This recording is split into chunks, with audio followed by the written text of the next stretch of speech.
Hello friends, मैं रमन सिंह आपका स्वागत करता हूं आज की हमारी इस वीडियो में। आज जो हमारा टॉपिक है वो अनुक्रमण यानी कि सक्सेशन रहेगा। ठीक है, तो कोई भी समुदाय हो, कोई भी समुदाय हो वो, ठीक है, वनस्पति का हो या उसके साथ साथ वो जैविक समुदाय हो, ठीक है, वो जो कभी भी स्थिर नहीं होता, वह लगातार गतिशील होता है। अर्थात कहने का मतलब ये हुआ, किसी भी प्रकार के समुदाय में गतिशीलता हमेशा मौजूद रहती है।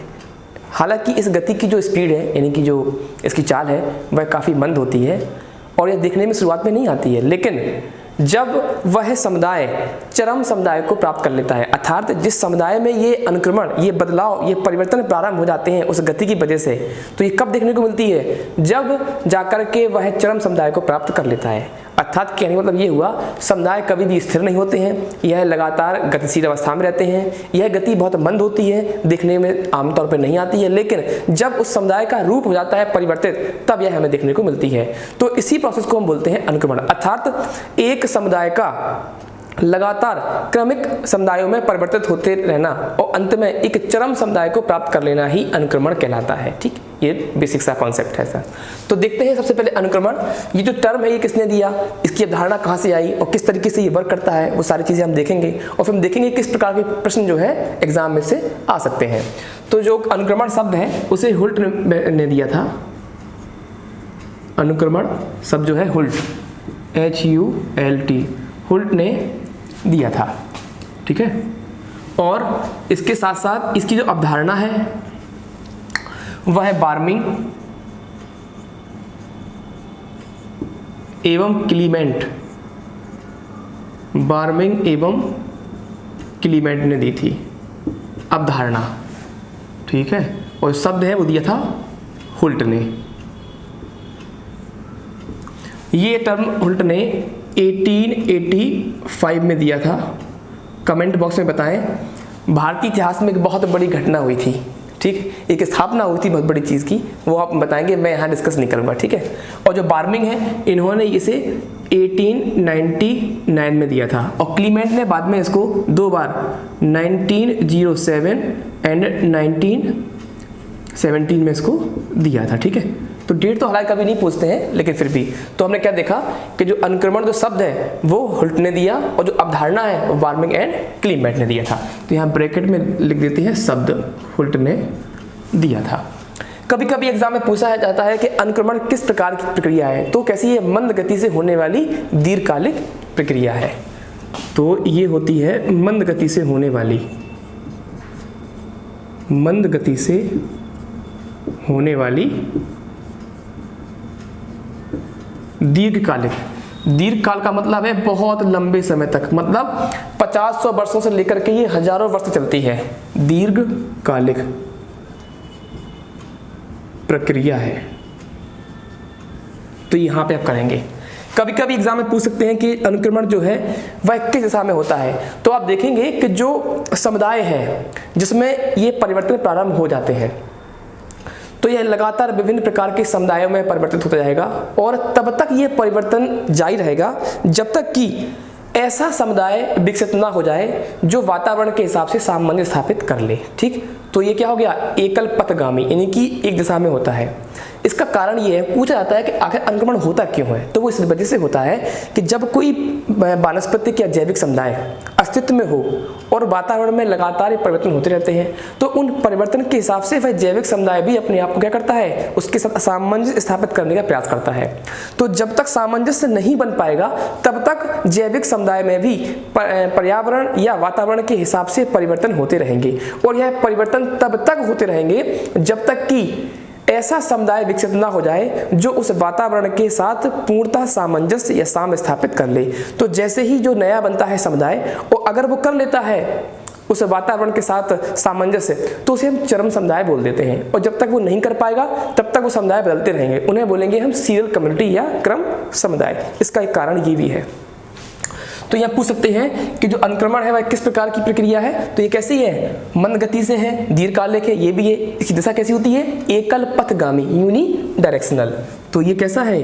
अनुक्रमण एकल पथगामी प्रक्रिया है, या कभी कभी लिख सकते हैं एक दिशीय। तो हो सकता है ये ऐसा भी एग्जाम मेरे आपको एक दिशा, यानी कि एक ही दिशा में होगा, चार दिशाओं में नहीं होता है, ठीक है। और ये स्टेप बाय स्टेप होगा। इसके बाद जो होंगे परिवर्तन वो आपस में बिल्कुल कंजस्टेड होते हैं, मिले हुए होते हैं दूसरे के साथ, तो वो देखना पड़ेगा। ऐसा नहीं होगा कि जैसे हम करें A B C D E तो डायरेक्ट ए से ई पहुंच जाए, नहीं, वो सीक्वेंस चलेगा, पहले बी फिर सी फिर डी, मतलब लगातार होंगे परिवर्तन। और जो कर लेगा स्थापित अपने आप को वातावरण के हिसाब से बस वही रहेगा, उसको हम बोलेंगे चरम समुदाय। तो अनुक्रमण का जो अंत है वह चरम समुदाय के रूप में होता है, याद रखिएगा। पूछ देते हैं कभी कभी अनुक्रमण का प्रारंभ कहां से होगा, तो वो कहां से होगा, नवीन समुदाय से। इसका अंत कहां से होगा, तो इसका अंत होता है हमेशा जाकर के चरम समुदाय यानी क्लाइमेक्स कम्युनिटी पर। तो क्लाइमेक्स गिन करने के बाद ये अपने आप समाप्त हो जाता है, ठीक। तो हम देख लेंगे इसको फॉर एग्जाम्पल समझते हैं हम लोग, एक उदाहरण लेते हैं। ये बेसिक एग्जाम्पल है, उसके बाद हम इसका एक रियल एग्जाम्पल देखेंगे। जैसे कि मैंने मान लिया कोई एक समुदाय है ए, उसके बाद उसमें क्या होता है, परिवर्तन होते हैं, और वो किस में जाता है, चेंज, बी में आ जाता है। उसके बाद वो किस में आ जाता है, सी में, फिर डी में, उसके बाद वो पहुंच जाता है किस में, आपकी ई में। तो पहले से जो मौजूद है समुदाय, इसे हम बोलेंगे नवीन समुदाय। अर्थात जिस समुदाय में अनुक्रमण प्रारंभ होता है उसे हम लोग क्या बोलते हैं, नवीन समुदाय। इस बात को हमेशा आप याद रखिएगा। उसके बाद ये बी में आया, तो बी ने क्या किया, बी ने अपने आप को सामंजस्य स्थापित नहीं कर पाया उस वातावरण के हिसाब से, तो फिर इसमें हो गया परिवर्तन। सी में सी भी नहीं कर पाया अब सामंजस्य स्थापित, डी भी नहीं कर पाया तो ई तक पहुंच गया। और हम देखते हैं कि ई जब ये वाला समुदाय बनता है तो यह अपने आप को वातावरण के साथ पूर्णतः सामंजस्य स्थापित करवा देता है, तो ये स्थिर हो गया। तो अब जो स्थिर रहेगा तो ये लंबे समय तक रहेगा। अर्थात अनुक्रमण होने के पश्चात वह समुदाय जो वातावरण के हिसाब से स्थिर हो, दीर्घकालिक होता है, लंबे समय चलता है, और उसे बोलते हैं हम लोग क्या, चरम समुदाय, क्लाइमेक्स कम्युनिटी। इसे बोलेंगे हम लोग चरम समुदाय। क्लाइमेक्स भी एग्जाम में कभी कभी लिख के आ सकता है, क्लाइमेक्स कम्युनिटी होगा ये, ठीक है फ्रेंड। और ये जो बी सी डी है जो कि अस्थिर समुदाय थे, यह अपने आप को स्थापित नहीं कर पाए वातावरण के परिवर्तन के हिसाब से, तो इन्हें हम बोलेंगे क्रम समुदाय या क्रम की समुदाय, ठीक है। किसी किताब में आपको क्रम की लिखा मिल जा सकता है तो कोई दिक्कत नहीं है, क्रम समुदाय अथवा क्रम की समुदाय। इनका जो इंग्लिश टर्म है वो होता है सीरियल कम्युनिटी, सीरियल कम्युनिटी। तो इस तरीके से हम क्या देखते हैं कि जो नवीन समुदाय है, अर्थात पहले से उपस्थित समुदाय जिसमें अनुक्रमण प्रारंभ हुआ, उसे बोलते हैं नवीन समुदाय। और यह विभिन्न समुदायों से होते हुए या विभिन्न अस्थिर समुदायों से होते हुए जो फाइनल स्टेज पर पहुंचता है उसे हम क्या बोलेंगे, चरम समुदाय। अर्थात एक अनुक्रमण का जो अंत है वह क्या है, चरम समुदाय है।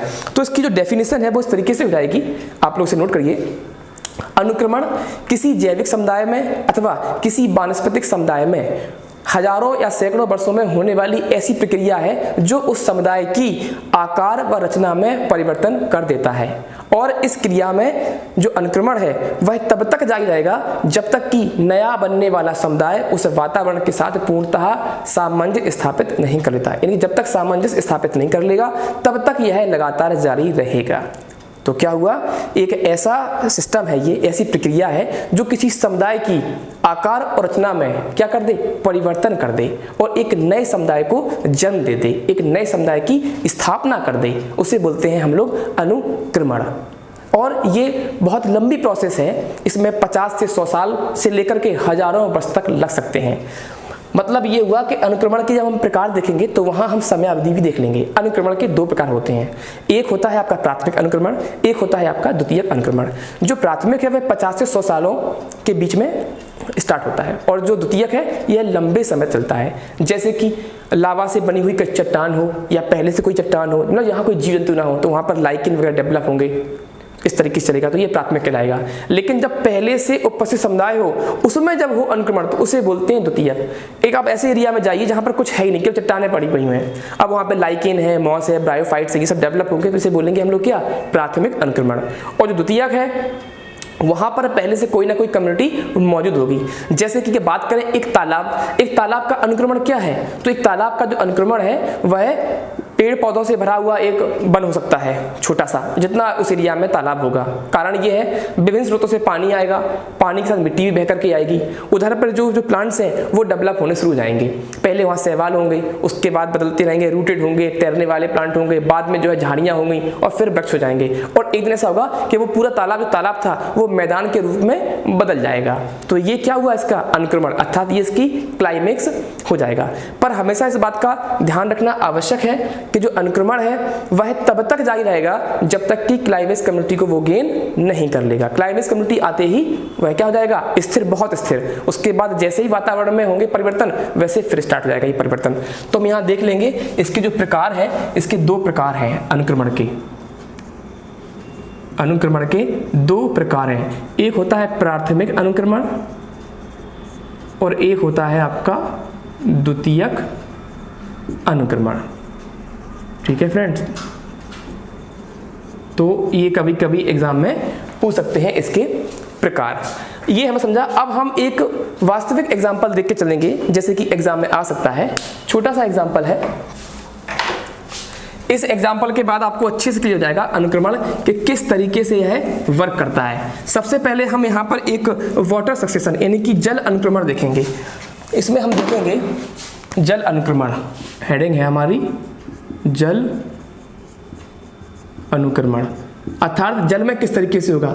तो जल में हम देखेंगे किसी वाटर कम्युनिटी में सबसे पहले होंगे फाइटोप्लैंक्टन,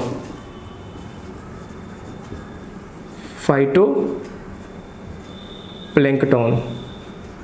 उसके बाद ये चेंज रहेंगे आपके फ्लोटिंग एंजियोस्पर्म में, फ्लोटिंग एंजियोस्पर्म में। Floating angiosperm change in rooted hydrophyte,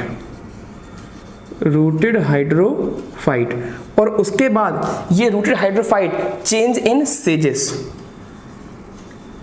change in grass change in shrubs and trees. ठीक है, तो इस तरीके से एक जल में देखते हैं कि किस तरीके से जो वानस्पतिक समुदाय है वह चेंज होता है। और ध्यान रखना, अनुक्रमण में जब वानस्पतिक समुदाय चेंज होगा तो फिर उसके साथ जो जंतु समुदाय है वह भी चेंज हो जाएगा। फाइटोप्लैंक्टन से मतलब होता है सूक्ष्म जलीय पादप, हिंदी वर्जन इसका देखते हैं सूक्ष्म जलीय पादप, जैसे कि शैवाल। उसके बाद ये चेंज होगा तैरने वाले आवृतबीजियों में, एंजियोस्पर्म, तैरने वाले आवृतबीजी या प्लवक आवृतबीजी, एंजियोस्पर्म और जिम्नोस्पर्म। ऐसे प्लांट जिनके सीड कवर्ड हो किसी भित्ति से तो उसे क्या बोलेंगे, एंजियोस्पर्म, और जिनके नॉन कवर्ड होंगे, नेक्ड होंगे, उन्हें क्या बोलेंगे हम लोग, जिम्नोस्पर्म। रूटेड का मतलब होता है जड़ युक्त जलीय पादप, जड़ युक्त जलीय पादप। ठीक है, और उसके बाद जो चेंजिंग आएगी वो सेज का मतलब होता है दलदलीय पादप। तो उसके बाद जब वहाँ लगातार मिट्टी आएगी विभिन्न स्रोतों से उस जल क्षेत्र में तो वहाँ दलदल पैदा होगा, तो वहाँ पर कौन से जाएंगे, दलदलीय पादप स्टार्ट हो जाएंगे। ठीक है, तो दलदल पादप वो ये, और जब वह लगातार मिट्टी वहाँ जमा हो जाएगी तो दलदल धीमे धीमे क्या करेगा, एक ठोस होता जाएगा और वहाँ पर क्या बन जाएगा, पूरा एक मैदान टाइप का। तो वहाँ पर घास उगाएगी, तो ये घास डेवलप हो जाएगी और कई सौ सालों के बाद ये घास धीमे धीमे झाड़ियों में और पेड़ पौधों में डेवलप हो जाएगी। तो यहाँ पर क्या जाएंगी आपकी झाड़ियाँ एवं पेड़ पौधे। और इस तरीके से हम देखते हैं कि जल अनुक्रमण में, वाटर सक्सेशन में कहाँ स्टार्ट हुआ था ये सूक्ष्म जलीय पादपों से और खत्म कहाँ पे हुआ, ये झाड़ियाँ एवं पेड़ पौधों में। तो यहाँ पर ये जो होगा ये नवीन समुदाय होगा और ये क्या है, क्लाइमेक्स। तो इसका क्लाइमेक्स ये है चरम समुदाय, यानी कि ये है इसका चरम समुदाय। इस तरीके से ये एग्जाम्पल है, पूछ सकते हैं। ये कुछ नहीं पूछेंगे एग्जाम में, पूछते खाली ये है कि अनुक्रमण का अंत कहाँ पर होता है, तो वो बताएंगे चरम समुदाय में। इसकी जो प्रक्रिया है वह 5 चरणों में विभाजित है। पहला है न्यूनीकरण यानी कि न्यूडेशन, उसके बाद है आपका इसमें आक्रमण, उसके बाद स्पर्धा में प्रतिक्रिया, और उसके पश्चात जो है चरम समुदाय। ये लगातार सिस्टम चलता रहेगा, तो इतना डीपली नहीं आएगा एग्जाम में, पूछते खाली चरम समुदाय के बारे में। आज की वीडियो में खाली इतना ही। मैं उम्मीद करता हूँ कि आपको वीडियो अच्छी लगी होगी। अच्छी लगी है तो प्लीज़ देखें, शेयर करें, लाइक करें। बहुत बहुत धन्यवाद।